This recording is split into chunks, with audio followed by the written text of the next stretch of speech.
So the idea behind this setup was to do kind of a dramatic interview, kind of a Hollywood director, and our friend Leo was kind enough to sit in and play the role.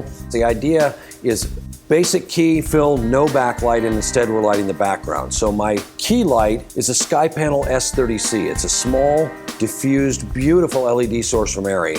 I've only got it at 50% of output. These are so bright I don't need all this light.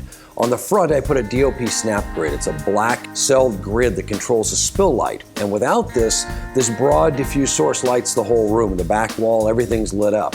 With this grid on the front, it gives me the ability to have a controlled soft source. So now I can only light the subject and all that in the background falls off and we don't see any of that light spilling to the background.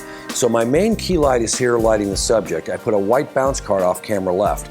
The spill from this comes over, hits the bounce card and fills in, and you can control per the distance of the bounce card how much fill light you want in on the shadow side. Behind me, I just took an ARRI 300 watt Fresnel. This is all tungsten. Setting this back here just to put this little line behind me so it separates my shoulders out and I've got plenty of separation around my head. He had a great head of hair, and actually our LED, our main source here with the SkyPanel, reflected off of his hair and created a cool highlight on it. I didn't really need a separation or a hair light on him.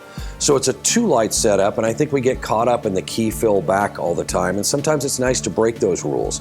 So here we have a key is our SkyPanel, bounce card is our fill, and then I just lit the background, and we're using the lens is a near wide open, so I have a very narrow depth of field, and that separation just through focus throws the background slightly out of focus, and we create separation that way and by illuminating the background and separating his shoulders, etc.